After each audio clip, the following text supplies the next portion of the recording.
Today, I was in court for Cassie Ventura's second day of disturbing testimony against Sean Diddy Combs. In inside courtroom 26A in Lower Manhattan, the jury saw for the first time direct material from these so-called freak-offs that she says she was forced to endure. In just a moment, we'll go through everything that happened with my team of legal experts and court insiders. But first, let me bring you inside of this courthouse. You know what it feels like. I mean, the jury had a whole night to process the disturbing details of these freak-offs that were laid out yesterday through the eyes of Cassie Ventura. And she broke off relationships with him out of fear for her and their safety.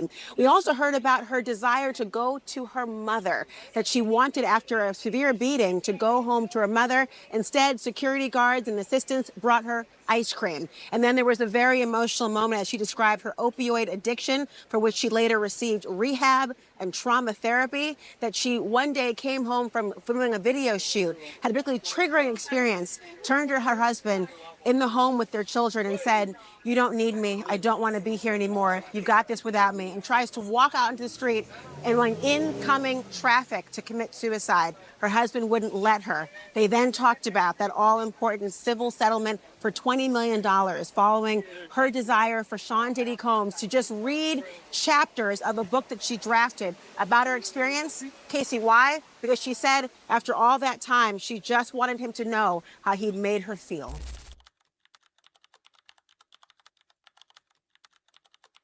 The tension in the courtroom is palpable as Cassie Ventura, visibly pregnant and emotional, continues to bare her soul against hip-hop mogul Sean Combs, aka P. Diddy. For the first time since their split 6 years ago, she's forced to relive the horrors of a decade spent trapped in a nightmare of abuse, manipulation, and terrifying freak-off sex parties.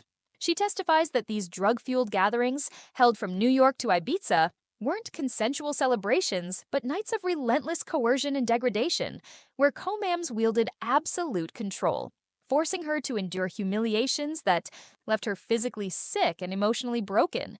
She describes how he dictated every detail, from the lighting to the white nail polish she had to wear, and how he filmed the encounters, threatening to release the footage as a weapon of blackmail against Sean Combs. Now, in her lawsuit, she alleged this, incident that she said where Sean Combs found out that she was dating Kid Cudi. He got jealous, told her that he was not happy about it, said he wanted to hurt both of them, and that he wanted to blow up Kid Cudi's car. Well, according to the lawsuit, and now according to her testimony today, we heard it from her for the first time, his car did blow up. And I have to tell you, around the time that our lawsuit came out, Kid Cudi actually confirmed this to the New York Times, saying it's all true. Sitting at the prosecution's table is veteran federal attorney Diane Michaels, a tough but empathetic lead prosecutor who has spent months building the case. Known for her relentless pursuit of justice in high-profile sex trafficking cases, Diane understands the stakes. She carefully guides Cassie's testimony, making sure every brutal detail is heard clearly by the jury.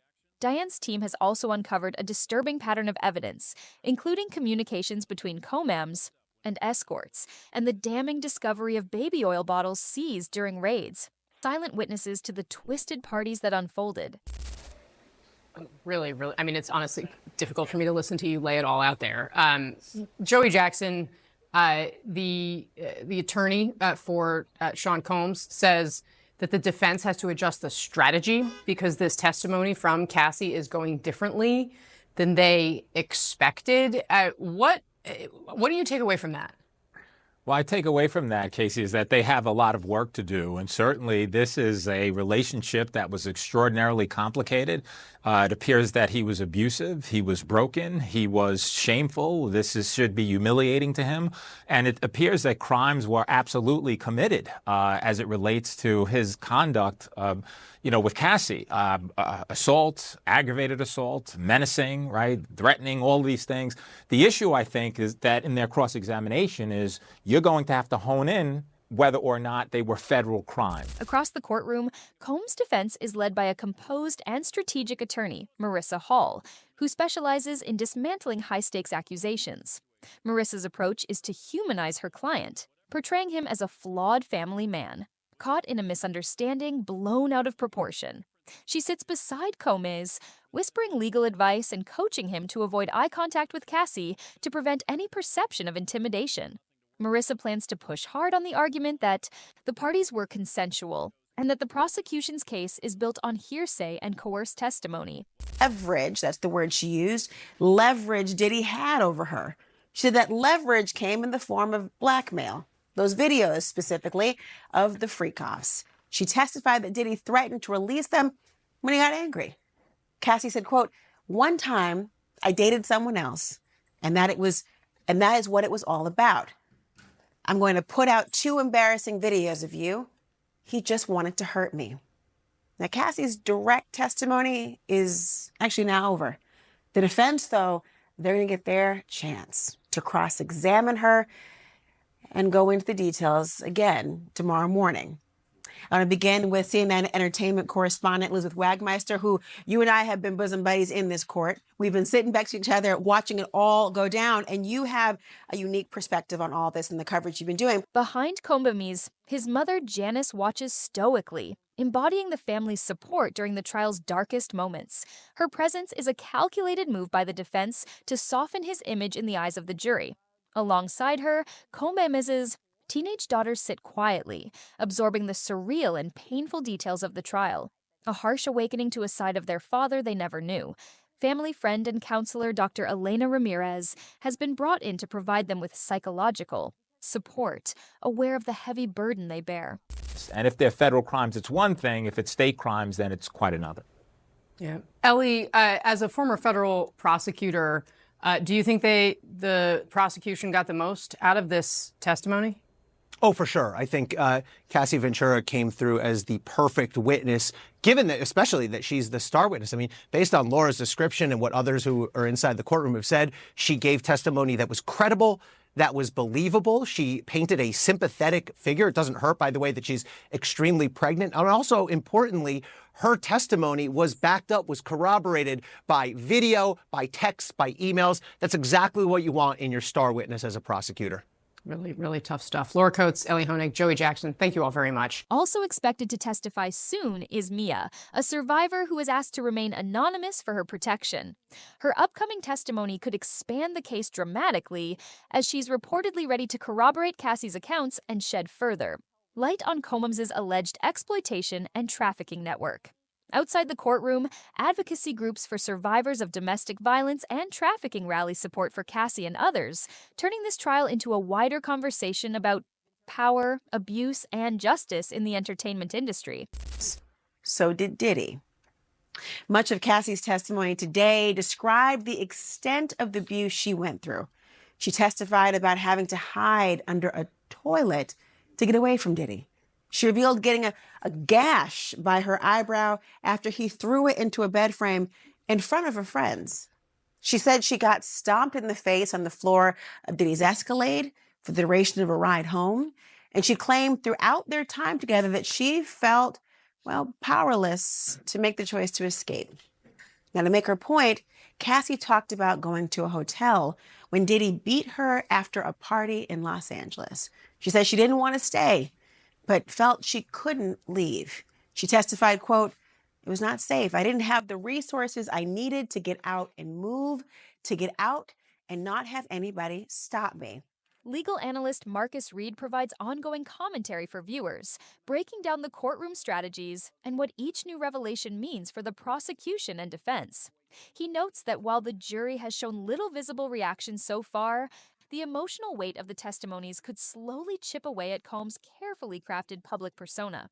Reed predicts a grueling battle ahead, with weeks of explosive testimony and cross-examinations that will test everyone involved. Breaking news in the federal sex trafficking trial of Sean Diddy Combs. Prosecutors have finished direct examination of Combs' ex-girlfriend, Cassie Ventura. At one point today, Ms. Ventura became tearful, describing how alleged abuse at the hands of Combs nearly led to her suicide. Also today, prosecutors showed the jury explicit photos of the alleged drug and sex-filled so-called freak-offs. Combs has pleaded not guilty to all charges. Back with us tonight is CNN anchor and chief legal analyst Laura Coates and criminal defense attorney Arthur Adala. Is it Was it clear? I mean, how did the jury react to all this? What were they like? Oh, there was one point in time when a juror touched her chest and took a deep breath when she saw the still photos of these purported freak-offs, as they were called. A male juror, looked quickly and then darted his eyes away. Another was taking notes as So well. they were shown still images? They were shown just images. This was not to the public, by the way. This was one of the fights they had, one of the days of the early discussions about how they're going to approach the explicit nature and graphic nature of it. There was a binder that was shown. Sean Diddy Combs had the binder. He was kind of hunched over looking through the images and then didn't have much more interest in setting them aside. As Cassie continues to tell her story, the trial unfolds not just as a legal battle, but as a profound reckoning with the dark side of fame and power. Each witness, each piece of evidence, brings the world closer to uncovering the truth, while challenging all to confront the hidden realities behind the spotlight. But this was what Cassie had feared most of all. She did not want anyone to see what Diddy was purported to say, iPads full of skeletons. This was her fear to have it exposed. And there it was for the jurors to see. And it was graphic. We knew what they were talking about. They described these freak-offs. And then she talked about what was in them. Corroborating testimony of somebody who was a sex worker talking about it before. Candles in the room. Different lubricants visible, the lighting that was seen as well. It was all there for these jurors to see. Arthur, how damaging was it, do you think? I mean, I don't think that part of the corroboration is so damaging to the defense. Their defense is not that it didn't happen. It's that everybody was okay with it happening. I think the damaging part is she talks about an experience, I believe it on a plane coming back from Cannes, the film festival, where he sits next to her, even though she tries to move seats, and shows her videos that she thought were deleted on his computer of these freak-offs. And she said, oh my God, he's blackmailing me, telling me if I go to the police, if I open my mouth, he's going to show these things out, which will ruin my life because they're so explicitly horrible. On the flip side, she talks about the two of them going to dinner together, making love together. The nature of their relationship was loving and caring. She said, I think at one point, something like, I couldn't quit him. Our relationship was so close, it wasn't easy to break apart. Obviously, that's what the defense has to highlight tomorrow. Soon to take the witness stand is Mia, an unnamed survivor who has requested confidentiality for her safety. Her forthcoming account could significantly broaden the scope of the case, as she is expected to support Cassie's allegations and reveal additional details about Combs' purported network of exploitation and trafficking. Beyond the courtroom walls, groups advocating for victims of domestic abuse and human trafficking have gathered to show solidarity with Cassie and others affected, transforming this trial into a larger discussion about the misuse of power, systemic abuse, and the fight for justice within the entertainment world. Having some kind of psychological help to be able to grapple with what they're hearing, as well with coming to terms with who their father is.